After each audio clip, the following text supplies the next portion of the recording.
How's it going, everybody? This is Rusty here at FCP Euro, and today we're going to be doing a rear end mild overhaul on our B9 Audi S5.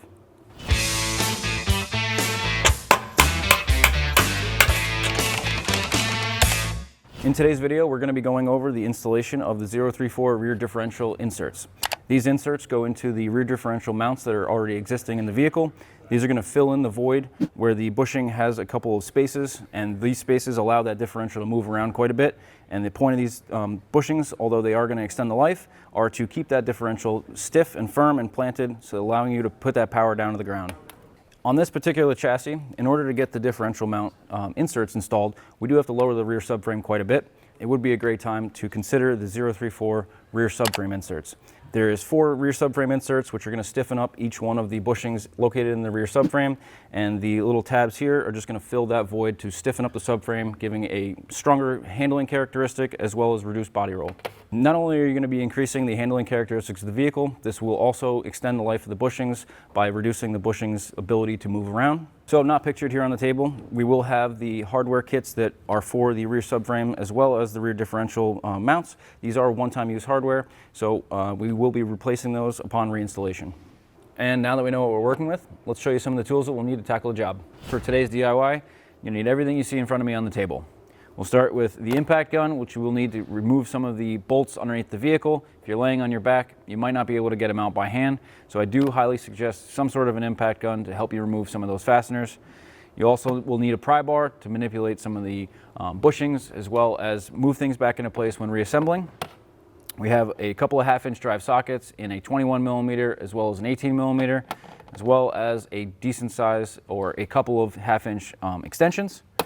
For smaller sockets, you'll need a T25 bit, a 10mm triple square, a 12mm triple square, a 10mm socket, a 13mm socket, as well as a 16mm socket in varying lengths and depths, a couple of 3/8 extensions, along with a 3/8 ratchet. We have a 3/8 torque wrench here, as well as a 1/2-inch torque wrench here. You may find the 1/2-inch torque wrench may not get into some of the same spots as the 3/8, but you will also need a torque wrench that goes fairly high. We do have a couple of high torque ratings on the subframe inserts. We have a torque marker as well as a pocket screwdriver and a 90-degree pick for some of the small connectors. Any sort of flashlight will definitely be helpful. Series of long wrench from the 16mm as well as a normal short wrench. The exhaust hanger pliers are not absolutely necessary, but it will prevent damage when removing the exhaust on any of the exhaust hangers. Optionally, we do have another small 3/8 impact driver, as well as a pole jack or a traditional floor jack. You will want to keep in mind that that floor jack will need to keep the subframe all the way up. So if you do have the vehicle on jack stands, you will want a sufficiently large jack stand to get that subframe up, or a couple of pieces of wood in combination with the floor jack to make that difference. That being said, now that you have all these tools accessible, let's start taking the car apart. In doing the rear subframe inserts as well as the rear diff inserts, there is a lot of trim panels we do have to remove to kind of gain access to everything. So we're going to start by removing the side panels here and here. It's a T25 as well as a 10mm plastic nut. So we'll just go ahead. So once you get these off the studs on the body, you can slide the plastic trim out from under it. Easier said than done on the lift. All right, there we go. So depending on where you put your jack stands or 2-post lift like we have, it may be a little bit difficult to remove these. And just remember, you got to clear all the studs to get this safely off without cracking or bending or distorting it. We'll do the same thing over here. And now that we've got the front of these exposed, there is 2 more pieces of hardware underneath this trim panel. So let's go ahead and just remove 2 more 10mm on the back and pivot this down and out of the way. The series of bolts that hold these supports up do look like a hex bolt. We put a 16mm on them and it just didn't feel right. So we are going to go ahead and use the triple square on the inside of that. And it is a 12mm triple square. So that fits a lot more secure. When I get this out, I'll show you the hex on the bolt is not very secure. You could definitely take it out with a 16, but it may round it. 15 doesn't fit on there, and the triple square fits in there quite well with no play. So definitely use a triple square to go ahead and remove these support braces. So now that we've got some of the rear hardware exposed and we've got some of these trim panels off, the next step in doing the rear diff mounts and subframe inserts is to remove the exhaust. Before so, we do need to remove this tunnel brace in order to lower the exhaust down. And if you guys are interested, we will have a full DIY on just this component as well.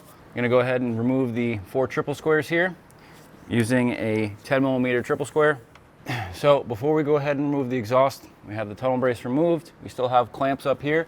There's a series of mounts and hangers we will have to release. So let's go ahead and get a pull jack or something else, as I'll need an assistant to help me lower this as well. You just want to support it gently as we start to remove the hangers. It may shift, so this is a pretty good central point. We are going to have to release the valve on the passenger side, the connector for the exhaust valve. We have a hanger here, and then there's one on each tip, and then we'll get to the clamps at the end of this. All right, so before we remove the exhaust, we do want to take off the connectors on the exhaust valves. They are rather difficult. They are upside down, and there is a locking tab in the center of the connector.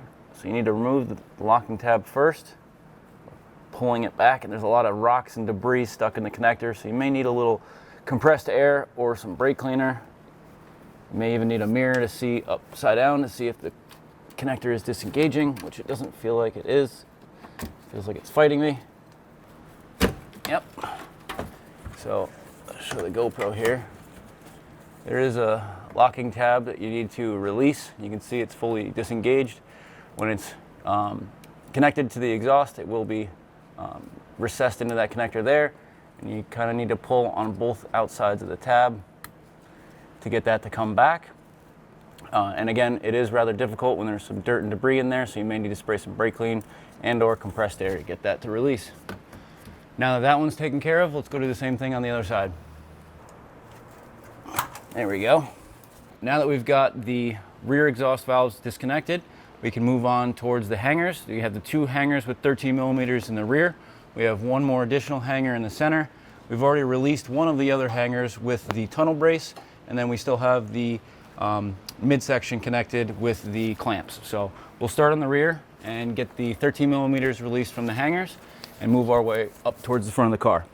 As you can see, the 13mm for the hangers are covered in dirt and grime, so you may want to clean it off first. We're gonna see if we can just get the socket on there. Yep. Now we're gonna repeat the same process on the opposite side with a 13mm up here.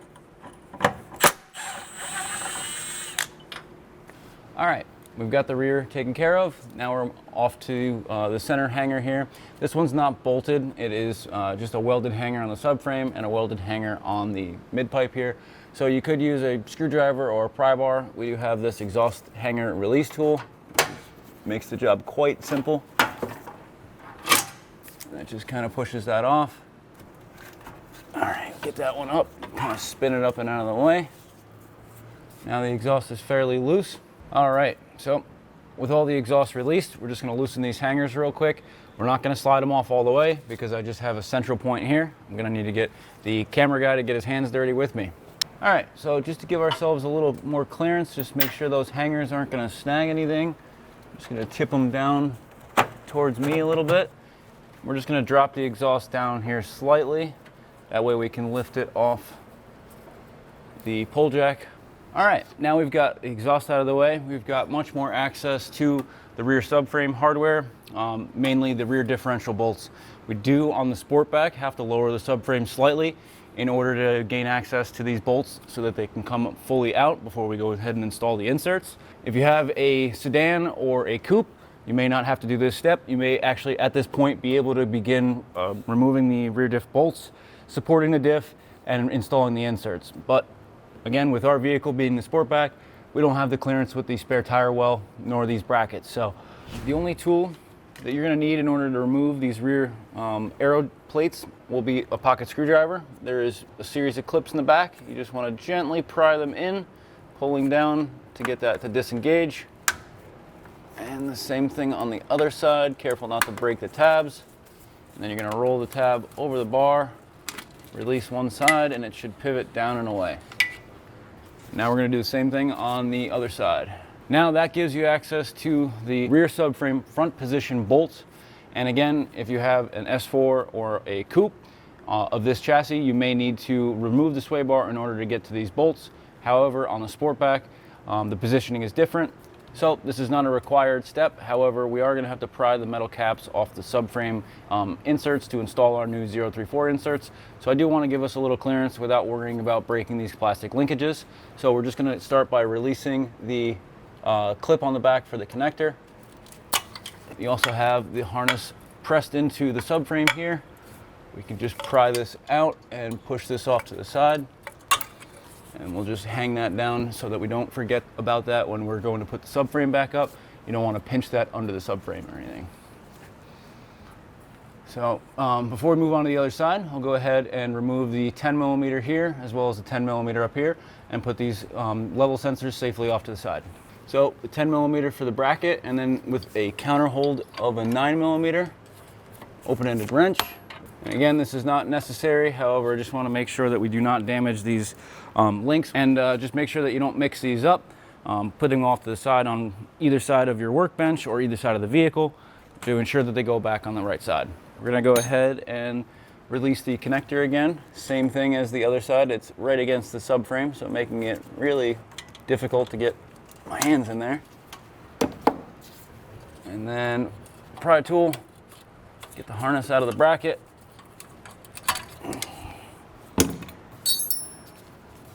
And then we have a 10 millimeter holding the bracket on. So continuing with the rear diff inserts, we do still need to lower the subframe, but now that we've got everything out of the way, we have full access to all the subframe bolts, with aside from the two rear differential insert mounts. So that being said, we're going to want to support the subframe. We're going to just release the two front subframe bolts and try to pivot the rear subframe down by removing these and slowly lowering this until we have access to the two bolts on the rear of the differential.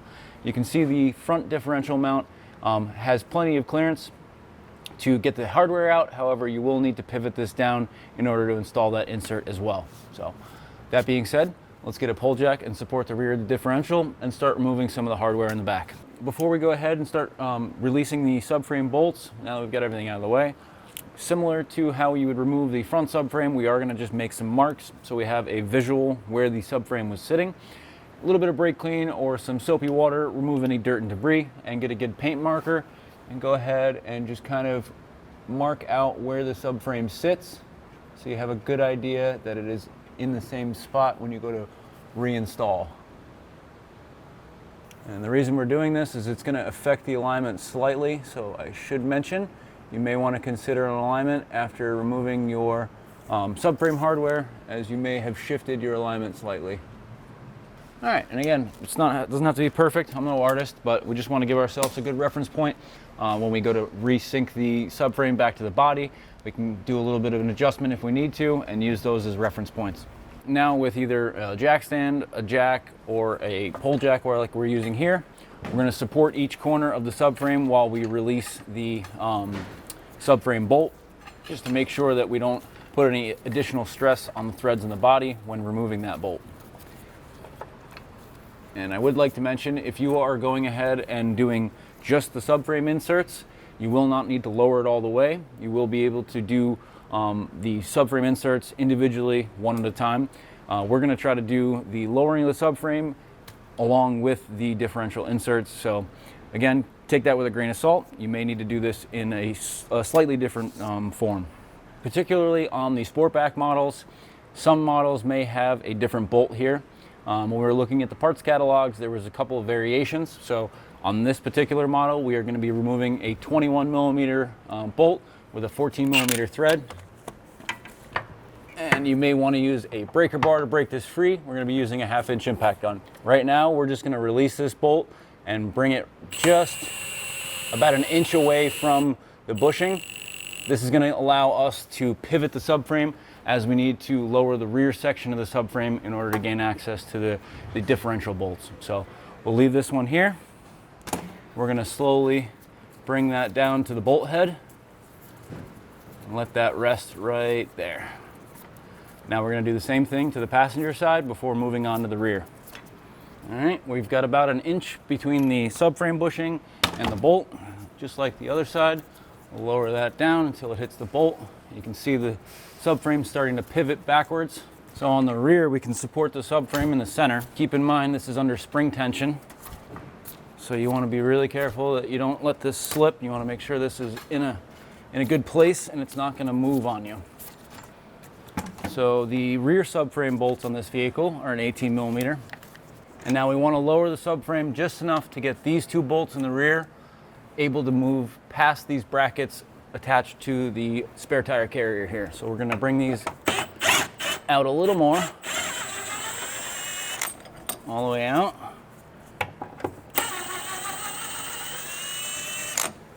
And put these bolts off to the side. And now we're going to be lowering the pole jack until these bolts clear the back of the subframe. And you can see that starting to pivot. All right, this is a pretty good point. We don't want to go too far. Maybe just another ½ an inch down so those can clear nicely. You want to make sure that you're not hitting any of the connectors on the rear differential or any of the wiring on there, while ensuring that we still have full clearance on the rear differential. So let's go ahead and support the diff before we release these bolts. So we don't need to push up on the diff. We just want to support it so that when those bolts are released in the back, that they do not start to strip, because those bolts go directly into the differential. So we just want to make sure that we're slightly supporting that. You could stack a couple blocks of wood.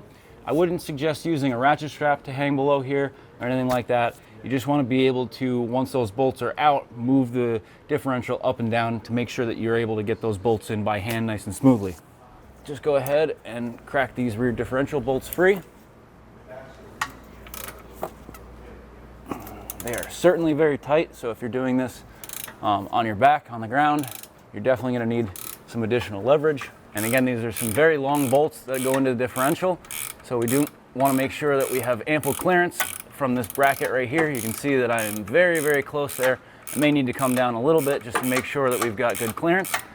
And if this bolt is difficult to take out, you can start to adjust the height. You can see that the bolt is very, very close to the actual insert of the bushing. So once we've loosened it up, we can kind of play around with the height. You'll watch the bushing, or the bolt move up and down in the bushing. You want that bolt to be pretty much free so that there's no drag, not destroying the bolt on its way out, and it should come out fairly easily. Once you've removed the driver's side bolt, we can go ahead, while still supporting the differential, and we still have the front of the differential connected, we're going to release the passenger side, allowing us to pivot the differential and install the inserts from the front of the subframe. Once you've got both of the rear bolts removed, we're just going to pick up on the differential. That way we have some access to these bushings here to install the inserts. So either using a jack or a pole jack like we're using, just get the differential up past the insert there, and that should be good. Obviously, we do still have it secured here, so we're not too worried about it slipping off, but you want to make sure that it's still secured well underneath that diff and not hitting any of your connectors or wiring or solenoids on the bottom. And before we slide in the new insert on either side, we do want to just make sure that the debris is removed from that bushing. You don't want to get any stuck in there, could cause some noises. So we're just going to use a little bit of brake clean, clean that up, let that dry out while we're applying some grease to our new insert. And we do have some polyurethane grease. This is waterproof grease, as well as it's not going to damage the rubber bushing in there. So just kind of rub your finger around, giving it a thin coat on both outside as well as the inside of the bushing. This is a very tacky, sticky grease, so a little bit does go a long way as you begin to spread it thinner. You're going to want to rotate the 034 kind of into the 10 to 11 o'clock position, or the part number down to the 4 to 5 o'clock position. I'm going to use a pry bar with a rag so I don't mar up the aluminum. And against the diff, just pushing that bushing further into the insert. And you want to keep pushing that until it is flush with the center of that bushing there.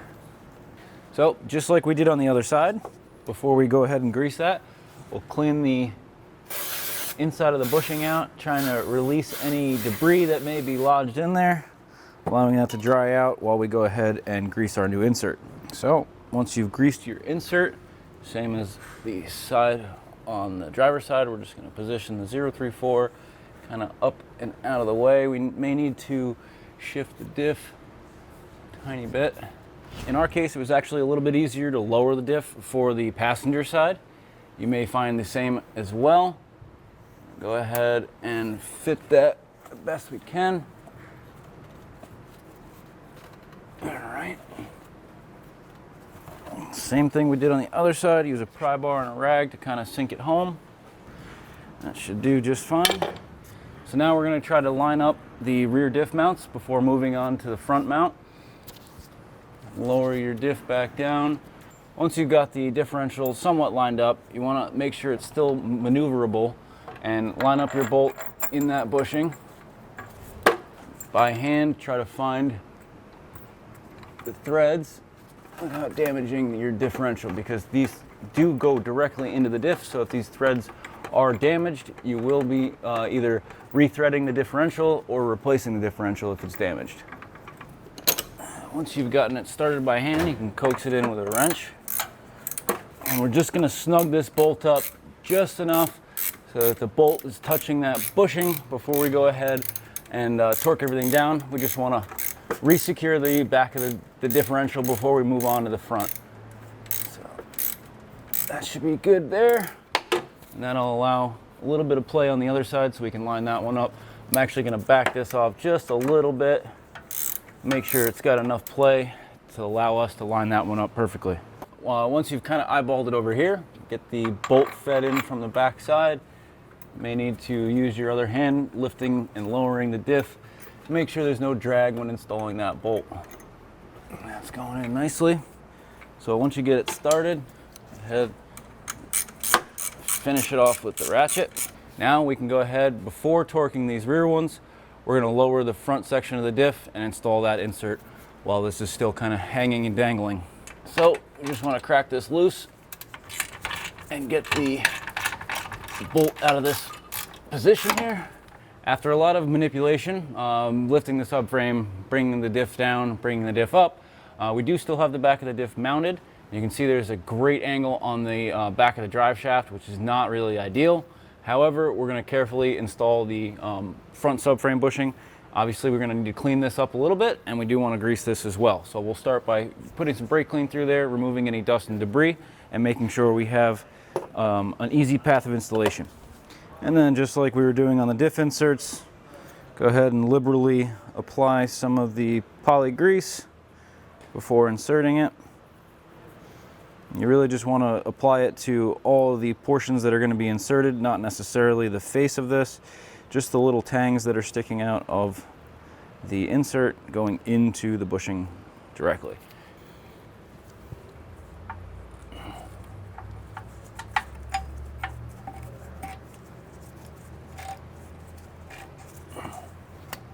There we have it. Now we can go ahead and reinstall the diff into the subframe. Reinstall the subframe into the vehicle, and we're just going to go back to the rear of the subframe at the diff mounts and snug those back up. Normally I would say go ahead and get the differential back up into its resting place with the subframe all up. However, because of the clearance issues, unless you have some torque extenders or something like maybe a crow's foot to be able to torque the bolts with it all the way installed, we're going to torque the differential before reinstalling the subframe. The rear differential bolts going through the subframe into the differential are 70 Newton meters plus 180 degrees. They are required for replacement, and not only because of the torque angle, but I would highly suggest it, being it's in the back of the vehicle, it's exposed to a lot of rust, and we are going to be putting that 180 degree angle on there, and you'll see how much force is needed to get that done. I have 18 millimeter on my half-inch ratchet. I'm going to torque these to 70 Newton meters. I need to make a little more room bringing that subframe down so I can clearance my torque wrench. 70. I'm going to do the other side real quick. 70. Now I just need to reset my ratchet and do the 180. Now obviously if you don't have an angle torque wrench, you're more than able to mark the bolt and do 180-degree turn from that bolt, and I can show you exactly what we're talking about. I'll make a mark on the bottom of the bolt, and this mark should be at the 12 o'clock point by the time we're done here. So again, if you just have a click type torque wrench and not an angle wrench, you can still take care of this job. There's 180. And that bolt head is pretty much at the 12 o'clock position. We're not going to go any more than that, but I just wanted to show you that you are still able to do a 180-degree turn. And we're going to do the same thing on the other side. All right, so both of the rear differential bolts are torqued to spec. For the front bolt, this is going to have a 16 millimeter on either side. It is a 70 Newton meter torque spec plus 180 degrees. So we are going to be again using the 1/2-inch torque wrench. I'm going to start with the 70 mark. All right, there's 70. Now we got to do a 180-degree turn. Now that we've got the differential resecured in the subframe, I'm just going to go ahead and torque mark the bolts, and then we can start raising the subframe back up. And before we reinstall the new subframe bolts, we are going to show you how to reinstall the 034 inserts to accompany the 034 differential inserts. So before we install the inserts, we're just going to draw the subframe back up to the body.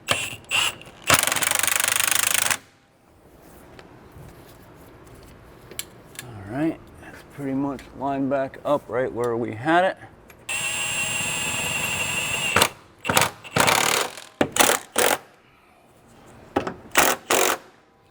And now, individually, you can go around and remove each one of the bolts, and we will be prying off these little metal plates before installing our inserts. Just make sure that everything with the differential is taken care of. Maybe even want to give the wheels a quick spin, make sure the axles are not binding, and making sure that your drive shaft is at a correct angle again.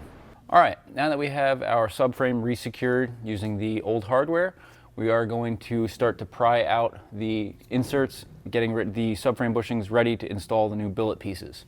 That being said, we're going to go through these individually, removing the bolts one at a time and installing new bolts with the bushings. This is going to allow us to have the subframe secured and not sagging or moving around while we're trying to pry those out and install our new inserts. If you've skipped ahead in the video and are just getting to this point, we just got done reinstalling the rear diff, and that's why we're talking about having that subframe down. So in the front bushing, we have a 21 millimeter bolt.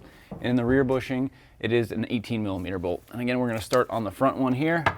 All right, once you've got the hardware removed, we just need to go ahead and pry out this little insert using a pry bar or a screwdriver. Kind of get in between the plastic. Oh, there it goes. They will kind of fly out once you get them removed, but this is what they'll look like. And this is the front position bushing, which is going to be our circular bushing. We're going to get these somewhat lined up, and before we install these, making sure that we have them clocked right. And we're just going to apply a little bit of grease. We're also going to clean out the bushing here to make sure that there's no rocks, debris in there, obstructing us from installing this anyway. So you just want to make sure that you get all the contact areas where these will be inserted into the bushing nice and greased up. It really doesn't matter. It gives you a little bit of orientation where the tabs are. So the 034 as well as the 601044 part number should go front to back. It doesn't matter if the 034 is towards the front or the back. It just gives you a slight orientation here. So line those up in the bushing, firmly pressing back in. And those should go in fairly straightforward. And now, so that we don't damage any of the threads in the body, we're going to push the subframe back up, kissing the body, making sure that we don't come off the jack stands and or two-post lift, and get that bolt back in there and torque that to spec. Now with our new bolts,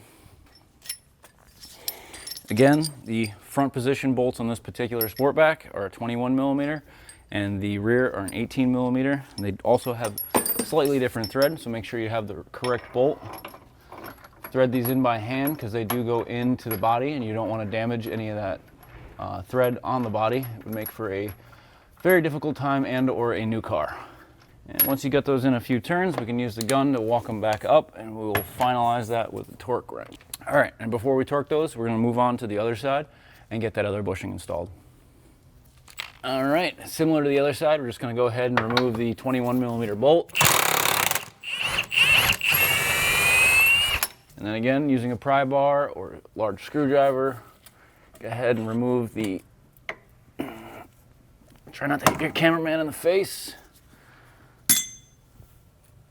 Get both of the inserts removed.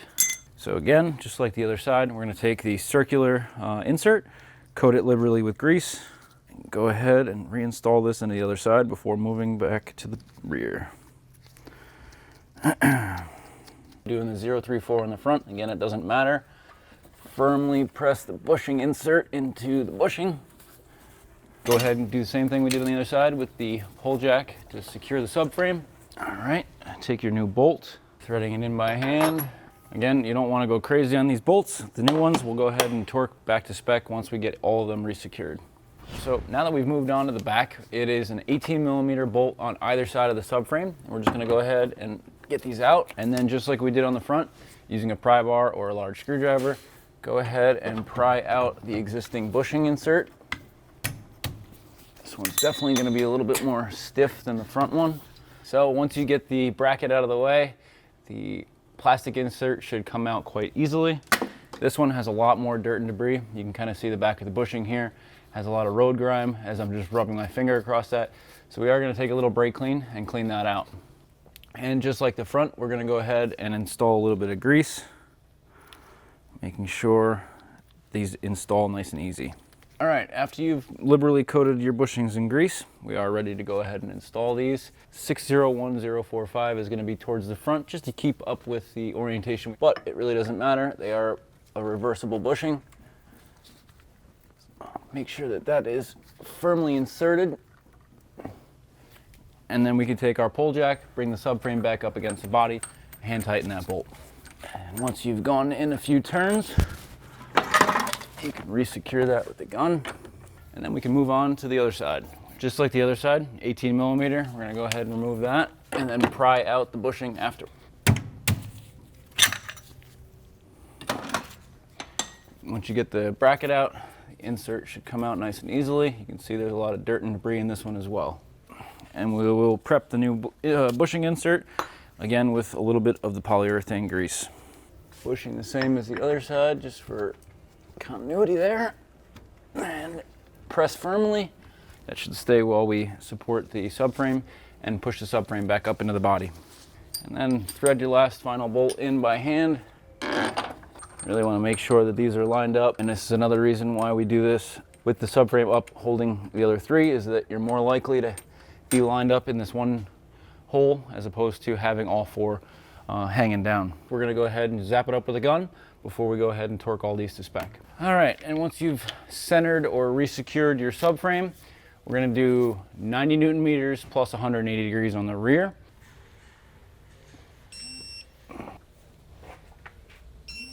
All right, now we're going to do the same thing on the other side.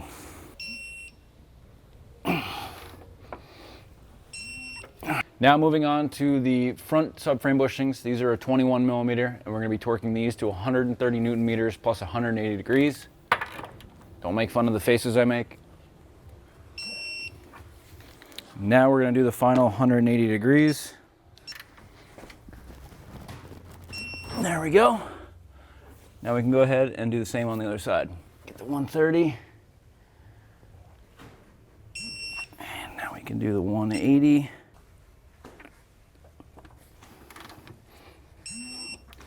Whew. All right. It has to go forward a little, I think.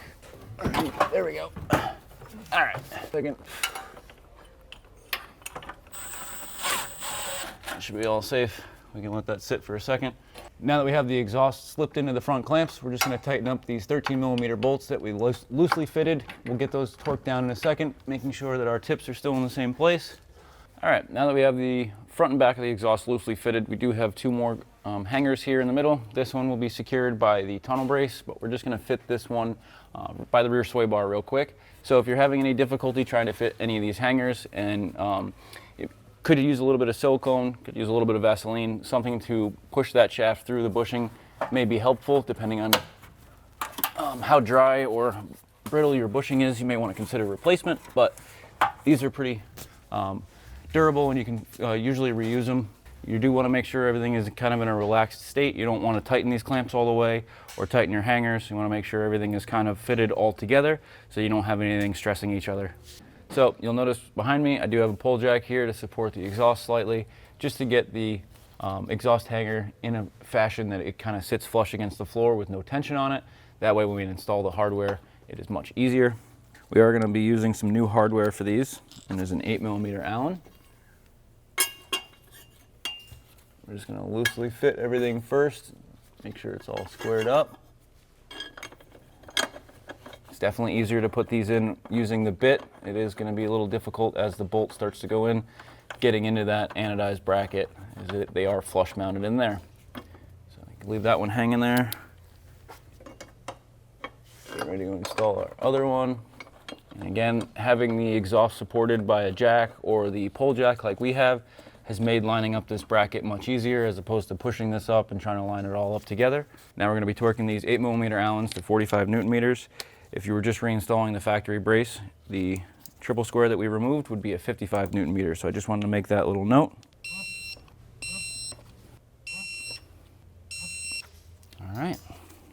All right, now that we have our new tunnel brace or the factory tunnel brace back installed, we can re-secure our exhaust clamps as well as torque our rear exhaust hangers. And then we can continue on with the cross bracing as well as some of the underbody panels that we took off. All right, again, it's a 13mm, tightening it up to 20 Newton meters. And the same thing on the other side. Now that both of the hangers are refitted, we can continue on and reconnect our exhaust flaps. Before we do that, you just want to make sure that these connectors are reset and these gray tabs are pulled back. You won't be able to engage the connector without that being recessed back, and it will probably throw a check engine light. So make sure these gray tabs are further back before you re-engage that connector. And when you push it on, you want to push by the housing, not by that gray tab. Make sure it locks on, give it a little tug before pushing that locking tab in. And now do the same thing on the other side. Once you've got your connector cleaned out and it can be quickly and easily installed back into the motor, we'll proceed as such. And make sure that engages, give it a little tug, and then push the lock in to fully engage that as well, and then giving it another tug once more. Now that our exhaust is almost all the way fitted, we're going to go back up towards the front and fit our exhaust clamps, finalizing the fitment of the exhaust so we can move forward with the rest. Generally, you'll have like a little soot mark or a witness mark, you can call it. So we're gonna slide it forward, and you see a witness mark here, slide it back until that witness mark, making sure the exhaust is installed in a somewhat relaxed position, turning our clamps up and out of the way to make sure that they're not rubbing any of the heat shielding or pointed down and dragging on the ground. On the passenger side, you are going to get fairly close to the heat shield, so as you tighten that up, you do want to make sure that it is slightly down at an angle, and we'll match that one on this side as well. And we're going to torque these to 23 Newton meters, and we'll check the vehicle once it's started up and make sure these don't have any leaks. Obviously, we've reused these a couple of times, so the 23 Newton meter torque spec may have to go over that a little bit to make sure that these are sealed properly. Now our exhaust is reinstalled. Now it might not be a bad idea to start the vehicle up and make sure everything is clearanced okay, but we're just going to continue with the DIY reinstalling the X braces as well as the underbody panels. Before we get started installing the under supports for the rear suspension, I do want to make note that the one that has a slight dimple here is going to be the driver's side. This one is going to go on first, and the passenger side actually goes over at this dimple, crossing it over underneath the spare tire. So we're going to go ahead and start loosely fitting these fasteners and get everything squared up. So we're going to start by putting all the ones in here, getting this one firmly placed up against the body before torquing it down and before installing the passenger side. Because again, the passenger side goes over this one, so you want to get this one somewhat secured before installing the other side. I would like to note that these bolts for these X braces on the factory suspension are torque to yield. The torque setting is 50 Newton meters plus 90 degrees. We're only going to do the 50 Newton meters because we will have these off in a later DIY. So be sure to subscribe for future DIYs on this vehicle and many others more. Again, we're just going to do a quick 50. We're not going to do the final 90 as they do go into the body.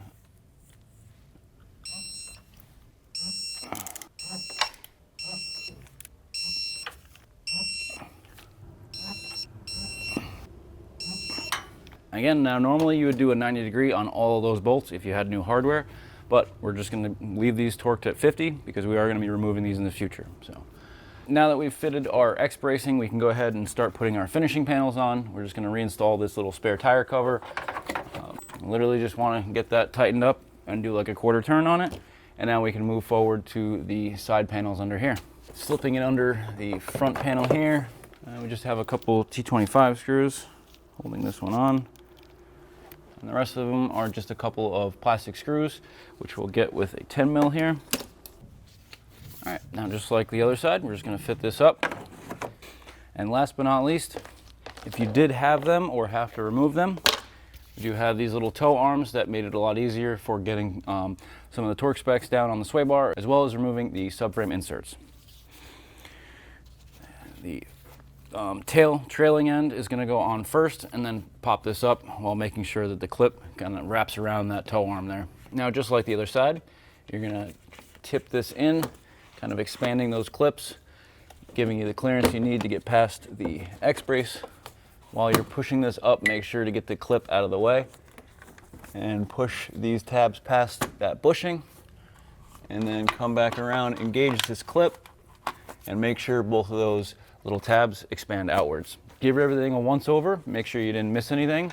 Make sure everything is clearanced well before lowering the car down, and there you have it. We've successfully installed the 034 Motorsport subframe inserts. Now we can go out and enjoy the car, see how it performs. So we hope you guys enjoyed today's video. If so, hit that like button. If you have any questions, comments, or concerns, drop them in the comment section below. And like always, please hit that subscribe button. We're going to have plenty more DIYs on this vehicle and many others like it coming in the future. Thank you so much for watching. We'll catch you guys on the next one.